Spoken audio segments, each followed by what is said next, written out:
Sugar की बीमारी शरीर में नहीं है, शुगर की बीमारी भोजन में है।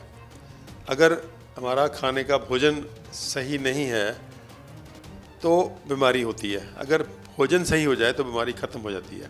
कि कुछ खाने हैं जिससे शुगर एकदम से पीक जाती है, उस पर शुगर का खून के अंदर एक हड़ सा आ जाता है, वो असल में शुगर की बीमारी का जिम्मेदार है।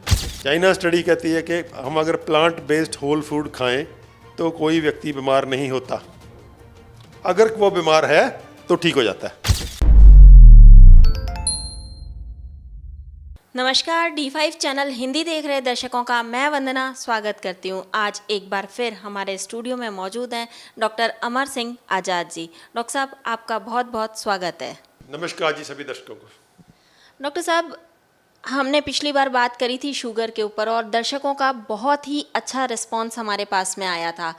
दर्शक चाहते हैं कि एक बार फिर से हम शुगर पे ही बात करें, और आजकल आपका कहना है कि खाने पीने से जो शुगर है वो बिल्कुल ठीक हो जाती है, लेकिन मैंने कहीं पढ़ा था कि शुगर जो है, भारत जो है शुगर की कैपिटल बनने वाला है 2 दशकों में, तो इसमें कितनी सच्चाई है? वंदना, ये आपने सही कहा कि जो बहुत सारे एक्सपर्ट्स हैं वो भविष्यवाणी कर रहे हैं कि आने वाले दो दशकों में जो हमारा देश है वो दुनिया की शुगर की कैपिटल बनने जा रहा है। लेकिन मैं आपके चैनल के माध्यम से आज ओपनली डिक्लेयर करना चाहता हूँ कि आने वाले 2 दशकों में हम अपने देश को शुगर मुक्त कर देंगे। और मैं आई मीन इट, मैं ऐसे ही हवा में बात नहीं कर रहा। मेरे पास या मेरे भी नहीं कहना चाहिए, हमारे जो हम जैसे मेरे जैसे और बहुत सारे सैकड़ों लोग हैं हमारे देश में जो इस मिशन में लगे हुए हैं, और जिनका ये मिशन है कि हम अपने देश को आने वाले 2 दशकों में शुगर की बीमारी से बिल्कुल मुक्त करेंगे। और वो करेंगे लोगों को चेतन करके, क्योंकि ये जो एक्सपर्ट्स ये जो भविष्यवाणी कर रहे हैं वो ये प्रेज्यूम कर रहे हैं कि लोग जो खा रहे हैं वही खाएंगे, वो कभी सुधरेंगे नहीं, और जैसा वो खा रहे हैं तो शुगर के मरीज बन रहे हैं। और दवाइयाँ ठीक करती नहीं हैं, क्योंकि दवाइयाँ ठीक करने की बजाय उल्टा बीमार को और बीमार कर रही हैं। तो उनका जो अनुमान है उसमें जो प्रजम्पशन है, वो जो उन्होंने पहले सोच रखा है कि लोग खाने पीने का बदलेंगे नहीं, तो मुझे लगता है कि वो भविष्यवाणी उनकी गलत साबित होगी, और हम आने वाले 2 दशकों में हमारे देश को शुगर की बीमारी से मुक्त कर देंगे।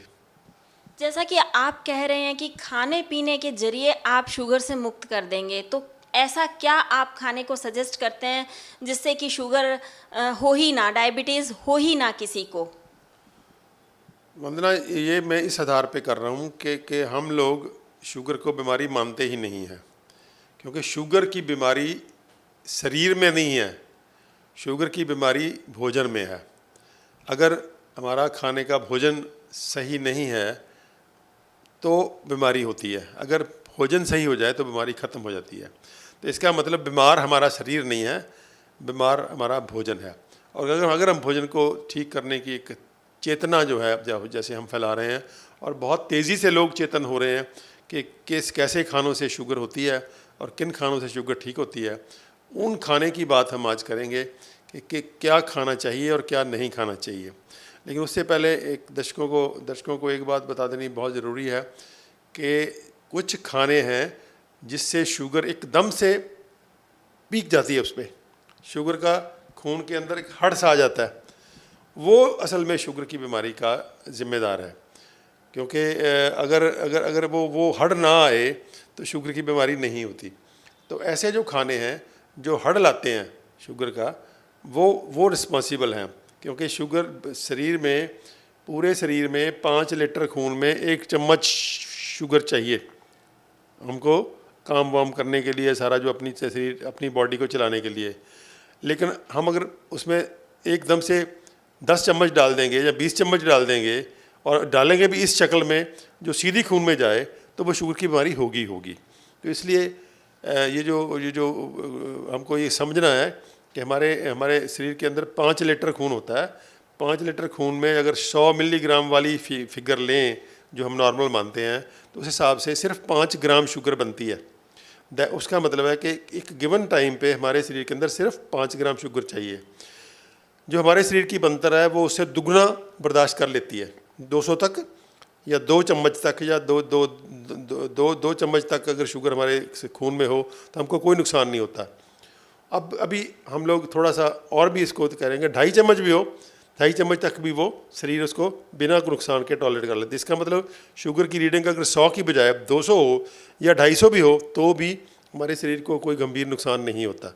इसलिए हम उस लेवल में रख के ऐसे इस ढंग से अपने खाने को बदलते हैं कि हमारी शुगर कभी भी उसके ऊपर ना जाए। तो वो जब बदल लेते हैं तो बाकी जो काम है वो कुदरत करती है।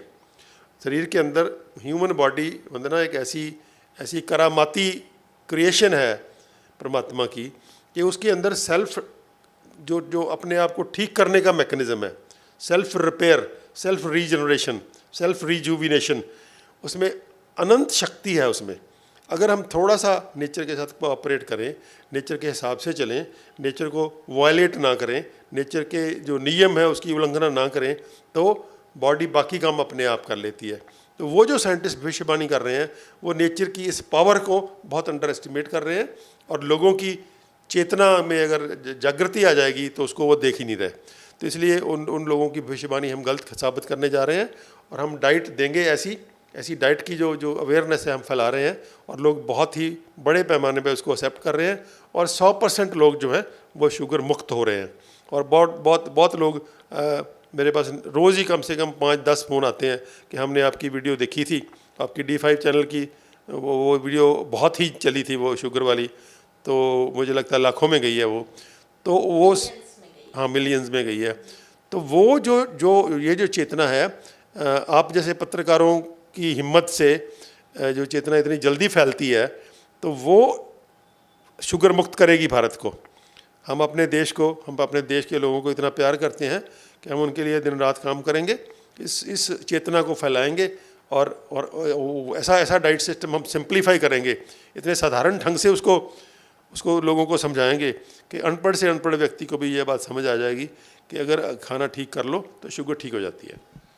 क्या चीज़ खानी पीनी चाहिए और क्या चीज़ बिल्कुल नहीं खानी पीनी चाहिए डायबिटीज़ होने पर? इसके बहुत थोड़े से नुक्ते हैं, बड़े ही हमने इसको अब धीरे धीरे इतना आसान बना दिया है कि कोई भी व्यक्ति इसको फॉलो कर सकता है। मान लीजिए ये वैसे तो हमारा आयुर्वेद जो है हमारे लिए बहुत बड़ा वरदान है, हमने इसको बहुत अंडर एस्टिमेट किया, और हमने दशकों तक, सालों तक, सैकड़े सालों तक इसने पहले अंग्रेज़ों ने इसको कुचला, और फिर हमने हमारी जो पोस्ट इंडिपेंडेंस सरकारें थी उन लोगों ने भी इनको पूरी जो इसकी इज़्ज़त मान थी वो नहीं दी। लेकिन आज फिर से उसकी आयुर्वेद की रिजुविनेशन हो रही है, वो फिर से आयुर्वेद अपनी जो परंपरागत उसकी सुपीरियरिटी थी, उसकी जो सरदारी थी, वो उस पर आ रहा है। तो वो हमको छतरी देता है, तो वो जो हमको गाइड करता है, उसी हिसाब से हम उसको थोड़ा सिंप्लीफाई कर रहे हैं। और इसका मॉडर्न फॉर्म में चाइना स्टडी है, चाइना स्टडी नाम की स्टडी आई है जिसने उसको बहुत ही सिंपल ढंग से कहा है।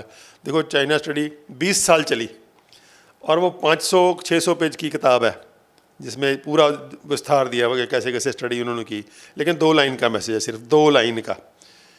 चाइना स्टडी कहती है कि हम अगर प्लांट बेस्ड होल फूड खाएं तो कोई व्यक्ति बीमार नहीं होता, अगर वो बीमार है तो ठीक हो जाता है। उस स्टडी का इतना प्यारा, इतना छोटा सा मैसेज है, लेकिन वो इतना पावरफुल है कि जो भी उसको अडॉप्ट कर लेता है, वो कोई भी बीमारी हो, शुगर तो बहुत उसके लिए बहुत चुटकी सा काम है हमारे लिए, सबसे सिंपल। हम अपने लिए मान लीजिए शुगर का मरीज आ जाता है हमारे पास, तो हम बड़े खुश होते हैं कि ये तो बड़ा सिंपल सा है। और बहुत से और मरीज आते हैं, कई सारे बड़ी कॉम्प्लिकेटेड बीमारी लेके आ जाते हैं, तो फिर हमको भी सोचना पड़ता है, दिमाग लड़ना पड़ता है, प्लानिंग करनी पड़ती है। शुगर के लिए हमारा वैसे जैसे कहते हैं ड्राइवर है वो बिना सोचे समझे गाड़ी चला लेता है, तो हम शुगर के मरीज को बिना सोचे समझे ठीक कर देते हैं। तो वो हम उसको थोड़ी सी टिप्स बताते हैं, तो वो टिप्स मानता है और शुगर ठीक हो जाती है। उसमें हम ये जो मैसेज है चाइना स्टडी का, बड़ा प्यारा मैसेज है। Plant based whole food, plant based मतलब एनिमल फूड नहीं खाना। एनिमल फूड का मतलब अंडा, मीट, मछली और दूध, ये हमको नहीं लेना। दूध भी नॉन वेज है, नॉन वेजिटेरियन फूड है, ये वेजिटेरियन फूड नहीं है, प्लांट फूड नहीं है, ये एनिमल फूड है।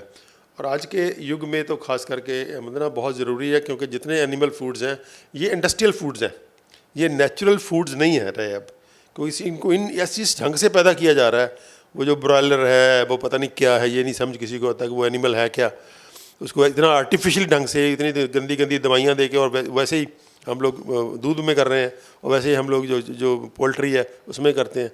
तो ये सारा कहीं ना कहीं अगर एनिमल फूड छोड़ेगा, बहुत हजम करना बहुत ही मुश्किल है उसको। तो हम अगर प्लांट बेस्ड फूड पे आ जाएं तो वंडरफुल रिजल्ट्स हैं। और होल फूड का मतलब जिस तरह से वो नेचर में है उसको ज़्यादा छेड़छाड़ नहीं करनी। और हम कहते हैं 50% बिल्कुल रॉ खाओ, जैसे खेत से आ रहा है वैसे खा लो, खेत से मुंह तक, खेत से सीधा मुंह में जाए वो। उसको किसी को कोई गर्म नहीं करना, उसकी कोई छेड़छाड़ नहीं करनी, उसमें कुछ डालना नहीं है, तो सीधा खा लो। फल खा लो, फल क्या पेड़ से तोड़ो और खा लो, सब्जी है खेत से निकालो, धो और खा लो। तो वो हम कहते हैं कि आधा खाना वो खाओ कि सीधा खेत से आया हुआ कच्चा खाना, और 50% खाओ जो सिंपल से ढंग से पका हो, सिंपल से ढंग से, वो कुकर में ना पका हो, वो जो माइक्रोवेव है उसमें ना पका हो, वो तंदूर की सीधी आग के ऊपर ना जलाया गया हो, वो कढ़ाई में तला ना गया हो, वो सीधा जैसे बॉयल किया गया हो, स्टीम किया गया हो, जैसे तवे के ऊपर हम रोटी पकाते हैं स्लो आंच पे वो किया गया हो, या बॉयल जैसे हम स्लो आंच पे बॉयल करते हैं, तो वैसे बना हुआ था।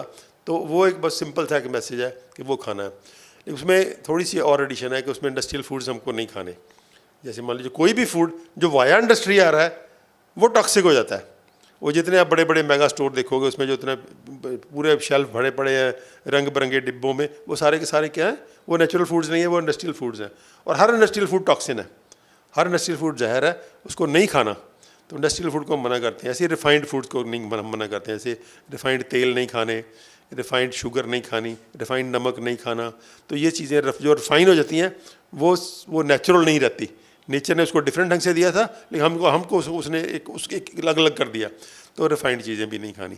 तो दूसरी बात जो है कि प्लांट फूड्स को हमने जो खाना है वो क्रूड फॉर्म में, असली फार्म में, जिस फॉर्म में है। तो ये मोटा मोटा है। तो उसकी प्लानिंग तो करते हैं हम 7 मील्स प्लान कर देते हैं। सुबह उठते हैं हम लोग वो फूड देते हैं जो डिटॉक्सिफिकेशन करता हो, यानी कि जहर मुक्त करता हो। कि वो रात को जो ना बॉडी को डिटॉक्सिफिकेशन करती है बॉडी अपने आप को, वो रात वाला प्रोसेस सुबह भी चल रहा होता है। सुबह अगर हम सिर्फ पानी पिएँ, थोड़ा सा वो नारियल पानी पी लें, जूस पी लें कोई सब्जियों का, फलों का नहीं, क्योंकि फलों के जूस में फिर मीठा है थोड़ा सा, वो थोड़ा लेट पिएंगे। सुबह उठते सब्जियों का फूल, जिसको हम ग्रीन जूस बोलते हैं, और थोड़े काढ़े। मेडिसिनल प्लांट्स का वंडरफुल टूल है हमारे पास। कम से कम 100 मेडिसिनल प्लांट्स है जो अलग अलग बीमारियों में हम लोग देते हैं। उसके काढ़े के बड़ी ईजिली आसानी से लिए जा सकते हैं, वो काढ़ा देते हैं। उसके बाद हम कहते हैं कि सिर्फ फल खाओ ब्रेकफास्ट में, अगर हो सके तो ब्रेकफास्ट में पका हुआ खाना ना खाओ, फल खा लो। और उसके बाद फिर सलाद खा लो थोड़ी देर बाद। मान लीजिए 10 बजे तक 11 बजे तक फल खाए, 11 से 12 में सलाद खा ली, और फिर उसके बाद अब पका हुआ खाना खा लो। पके हुए खाने में हम लोग गेहूं और चावल जो हमारी 2 ट्रेडिशनल फूड्स हैं, हम उसको प्रेफर नहीं करते, क्योंकि अनफॉर्चुनेटली वो भी बहुत इंडस्ट्रियल हो गए हैं। तो हम उसकी बजाय नेचुरल फूड्स देते हैं, जिसको मिलेट्स हैं जैसे। तो बाकी गेहूं और उसको चावल को छोड़ के, वाइट राइस को छोड़ के बाकी सब खाने हम मना नहीं करते। लेकिन गेहूं और वाइट राइस इसको हम मना करते हैं कि ये जो गेहूं हाइब्रिड सी आई है, हाई यील्डिंग वैरायटी वाली, ये पता नहीं क्या है, अब इसका भी ये पता नहीं है। और चावल राइस जो वाइट राइस है उसके अंदर सिर्फ स्टार्च होती है। तो वो 2 मना करते हैं हम लोग। बाकी 5 हम लोग स्ट्रांगली रिकमेंड करते हैं। वो है मिलेट्स, जिसमें कोदरा है, बाबे नानक का, कुटकी है, कंगनी है, स्वांख है और हरी कंगनी है। ये 5 तो बहुत ही पॉजिटिव मिलेट्स हैं जो डॉक्टर खादर वली की रिसर्च के 25 साल की रिसर्च में निकले हैं कि ये बीमार को भी ठीक करने की क्षमता रखते हैं। बाकी जितने अनाज हैं वो हेल्दी व्यक्ति के लिए परफेक्टली ओके हैं। मान लीजिए 6-7-8 वो हैं, जवार है, आपके बाजरा है, मक्की है, जौ है, आपका प्रोजो मिलेट है, किनुआ है, ये बहुत सारे 8-10 हैं तो वो भी हम खा सकते हैं। लेकिन अगर बहुत बीमार व्यक्ति है तो फिर वो 5 पॉजिटिव मिलेट्स हैं जो वो खाना बेहद ज़रूरी है। और उसके अलावा हम नट्स खा सकते हैं, ड्राई फ्रूट्स खा सकते हैं भिगो करके। कुछ सीड्स हैं जैसे तिल खा सकते हैं, अलसी खा सकते हैं, चिया सीड्स खा सकते हैं, वो भी बहुत अच्छी। नारियल का इस्तेमाल हम बहुत रिकमेंड करते हैं। नारियल हर शक्ल में, नारियल कुदरत का एक बहुत बड़ा वरदान है, चाहे वो पानी की शक्ल में हो, चाहे वो कच्ची गिरी की शक्ल में हो, उसका दूध बना लेते हैं हम लोग, उसके ड्रिंक्स बनाते हैं, उसके शेक्स बनाते हैं। और चाहे वो ड्राई फॉर्म में हो तो उससे तेल निकलता है, तो कोकोनट ऑयल भी हम यूज़ करते हैं। ऑयल्स को हम रॉ फॉर्म में यूज़ करते हैं, उसको हम बोलते हैं गुड ऑयल्स, यानी कि जो कोल्ड प्रेस्ड या वुड प्रेस्ड। जो धीरे धीरे चलते हुए कोल्हू से निकलते हैं उसको हम यूज़ करते हैं, क्योंकि गर्म होने से ये तेल ख़राब हो जाते हैं। हम तिल का तेल यूज़ करते हैं, कोकोनट ऑयल यूज़ करते हैं, मूंगफली का करते हैं। तो ये चीज़, और कुसुम का तेल है, नाइजर सीड ऑयल है, सैफ्लावर ऑयल है, ये अच्छे ऑयल्स हैं, तो इनको हम यूज़ करते हैं। तो ये पूरे का पूरा डाइट देके, और इसमें 1 महीने से लेके 3 महीने के अंदर अंदर सब दवाइयाँ छूट जाती हैं। 2-5 6 दवाइयाँ खा रहे होते हैं लोग, एक शुगर वाले, और सबकी सब दवाइयाँ छूट जाती हैं और शुगर वहीं के वहीं रहती है। और लोग बहुत ही मतलब वो जो उन्हें सोचा नहीं होता। और फ्रूट्स हम मना बिल्कुल नहीं करते। ये बहुत जो वंडरफुल बात है कि ये जो फ्रूट्स ना खाने वाली रिकमेंडेशन थी, जिसमें अभी शुगर के मरीज आते हैं जिन्होंने पिछले 15-15 साल 20-20 साल से आम नहीं खा के देखा, वो तरस जाते हैं बेचारे आम के मौसम में। वो जब उनको कहते हैं भाई जितने मर्जी आम खाओ आप, तो वो तो इतने छलांग लगाते हैं कि क्या क्या बात है, तो आम खाएंगे इस बार। तो वो मतलब हम फल बिल्कुल मना नहीं करते, क्योंकि फल की शुगर जो होती है वो ग्लूकोज नहीं होती, वो फ्रक्टोज होती है। तो फल का हम मनाही नहीं करते, जितना मर्जी मीठा फल हो हम कहते हैं खुले मन से खाओ। और शुगर जो उल्टा जो फलों की शुगर है फ्रुक्टोज, वो हील करने में हेल्प करती है शुगर के मरीज़ को। तो इसलिए शुगर के मरीज़ को ठीक करना हमारे लिए बहुत ही आसान काम है। हम जो आधे सोए हुए भी शुगर के मरीज़ को अगर डाइट रिकमेंड कर दें तो वो भी 1 महीने के बाद आके हमें बता देता है कि मेरी तो ये दवाइयाँ बंद हो गई। जो शुगर के मरीज हैं उनको मिलेट्स कब, कैसे और कितने खाने चाहिए? वंदना, मिलेट्स हम रिकमेंड करते हैं 2 बार दिन में, दोपहर को और रात को। सुबह हमारी प्रेफरेंस ये होती है कि सिर्फ फल खाएं, क्योंकि अगर हम 3 बार मिलेट खाते हैं तो फिर फल कई बार पूरे खाए नहीं जाते। और हमारी प्रेफरेंस है कि फल बहुत काफ़ी मात्रा में, यानी कि हम रिकमेंड करते हैं बॉडी वेट इंटू 10, मतलब 70 किलो का अगर व्यक्ति है तो 700 ग्राम फल। इसी तरह सलाद भी 700 ग्राम ही है, लेकिन वो 2 किश्तों में है, आधी 350 ग्राम दोपहर के खाने से पहले और 350 रात के खाने से पहले। और जो मिलेट्स हम कहते हैं 2 बार खाओ, लेकिन इसमें भी हम लोग थोड़ा सा रिलैक्सेशन देते हैं। कुछ व्यक्ति जो अंडरवेट होते हैं, कुछ व्यक्ति जो भूख जिनकी ज़्यादा स्ट्रॉन्ग होती है, कुछ व्यक्ति जो स्ट्रॉन्ग फिजिकल वर्कर हैं, काम बहुत ज़्यादा करते हैं, कोई गेम प्लेयर है, कोई जिम करता है, तो उनको भूख ज़्यादा लगती है, तो उसको हम 3 बार भी दे देते हैं। उसको हम बोलते हैं सुबह 10 बजे मिलेट खाओ पहले फल खा के, दोपहर को 2 बजे मिलेट खाओ सलाद खा के, और रात को 8 बजे मिलेट खाओ सलाद खा के। वो हजम कर लेते हैं। लेकिन यूजुअली हम जो सेडेंटरी टाइप लोग हैं, आम लोग हैं, उनको हम कहते हैं कि 2 बार मिलेट खाओ और तीसरी बार फल खाओ। और मिलेट खाने का, मिलेट जो है इतने वंडरफुल अनाज हैं कि इनको आप खिचड़ी बनाओ, इसका पोहा बनाओ, इसका बिरयानी बनाओ, प्लेन राइस की तरह बनाओ, या आप इसको पतली या सख्त खिचड़ी बना के खा लो, वो किसी भी तरह की। फिर इसको हमारी जो सबसे टॉप रिकमेंडेशन होती है वो होती है खमीर करके। ये जो मिलेट्स हैं वंदना, ये खमीर हो जाते हैं, जैसे दही जम जाती है ना दूध की, ऐसे इसको अगर ओपन में रखा जाए 6 से 8 घंटे तो दही जैसे जम जाते हैं ये। तो वो एक बहुत ही पावरफुल प्रोबायोटिक बन जाता है। प्रोबायोटिक का मतलब उसमें जो यूज़फुल बैक्टीरिया है वो हवा से ले लेता है, वो हवा में, क्योंकि वो तैरते रहते हैं हम बैक्टीरिया, तो जैसे हम उसको रखते हैं खुले में, तो उसका ऊपर से ढकते नहीं, उसको बारीक से कपड़े से ढक देते हैं, तो ताकि वो हवा से वो बैक्टीरिया लेकर के वो फर्मेंट हो जाता है। जैसे दूध की दही जम जाती है, वैसे ही वो मिलेट जो है वो मिलेट का खमीर बन जाता है, इसको अम्बली बोलते हैं हम लोग। अगर वो हम उसको बोलते हैं वो बहुत ही पावरफुल है। इसकी रोटी भी बन जाती है। रोटी पानी में भिगोए जाते हैं या फिर दूध के अंदर भिगोए जाते हैं मिलेट? दूध तो यूज़ ही नहीं करना ना हमने, दूध तो हमने मना ही कर दिया। इसको पानी में भिगोते हैं। ये यूजली जो कुटकी और स्वांक है ये 3 गुना पानी मांगते हैं, और बाकी लगभग 4 गुना। तो 3 से 4 गुना अगर आपको खिचड़ी या चावल की तरह बनाना है, तो अगर आपको अम्बली बनानी है, खमीर करना है, तो फिर इसका पानी डालना 10 टाइम्स, क्योंकि उस पर वो पतली होनी चाहिए, तभी वो बैक्टीरिया नीचे ऊपर आ जा सकेंगे। तो उसमें फिर 10 गुना पानी हम डालते हैं। 10 गुना पानी में सिर्फ 15 मिनट को पहले 6 से 8 घंटे भिगोना है। मान लीजिए सुबह हमने बनाने हैं तो रात को भिगो के रखेंगे, अगर रात को बनाने हैं तो सुबह भिगो के रखेंगे। तो 6 से 8 घंटे भीगे हुए पहले सिंगल वॉश, पहले एक बार वॉश कर लेना ताकि मिट्टी और जो उसमें फक्सी होती है वो निकल जाए। फिर इसको जितना पानी रिकमेंडेड है 3 गुना है कुटकी और स्वांक में, और बाकी में 4 गुना ऑर्डनरी कुकिंग के लिए, और 15 मिनट से कुक करना है। 15 मिनट स्लो आंच पे कुक करना है, किसी कुकर वुकर की ज़रूरत नहीं है। 15 मिनट में फर्स्ट क्लास बन जाते हैं। चावल जितना टाइम लेते हैं वो, जितना चावल लेते हैं, बस भिगोना एक एक्स्ट्रा है। चावल को हम भिगोते नहीं हैं, भिगोए बिना भी बना सकते हैं, लेकिन इसको 6 से 8 घंटे भिगोना बहुत ज़रूरी है, कि उसमें फाइबर बहुत होता है, फाइबर कंटेंट बहुत ज़्यादा है। तो उसके बाद अगर आपको अम्बली बनानी है या खमीर बनाना है तो फिर इसको 10 गुना पानी में हम लोग भिगोते हैं, क्योंकि फिर वो तो 10 गुना पानी में भिगो के रख देते हैं और 15 मिनट कुक करने के बाद उसको फिर ऊपर से मट्टी के बर्तन में डाल के ऊपर से नंगा छोड़ देते हैं। नंगा मतलब पतला सा कपड़ा डाल देते हैं, तो वो 6 से 8 घंटे में दही वाले हालात में मौसम के अनुसार वो दही के जैसे जिस टेम्परेचर पे दही जम जाता है उसी टेम्परेचर पे ये फर्मेंट हो जाते हैं। और फर्मेंट होकर ये खट्टे नहीं होते, लेकिन थोड़ा सा टेस्ट चेंज हो जाता है, लेकिन बढ़िया टेस्ट रहता है उसमें हम लोग फिर उसको गर्म नहीं करते दोबारा, क्योंकि वो लिविंग फूड हो गया।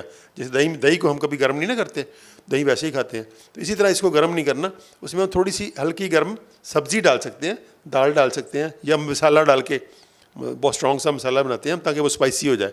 तो स्पाइसी खाने में कोई दिक्कत नहीं है, लेकिन फिर उसको गर्म नहीं करना। तो इस तरह से हम लोग ये मिलेट्स का इस्तेमाल करते हैं। अभी मिलेट्स हम साउथ से मंगवा रहे हैं। वंदना, हम बहुत ही किस्मत वाले हैं कि साउथ के कुछ साइंटिस्टों ने और कुछ बहुत सारे किसानों ने इस हमारी जो धरोहर थी, ये जो हमारे ट्रेडिशनल फूड थे, ये हमारे फूड्स हैं और हमारे सदियों तक हमारे पुरखे खाते रहे हैं, ये उसको बचा लिया और अब उसकी खेती बड़े पैमाने पे वहाँ साउथ में हो रही है। कर्नाटका खास करके मिलेट्स का घर है वो, वहीं से हम लोग मंगाते हैं।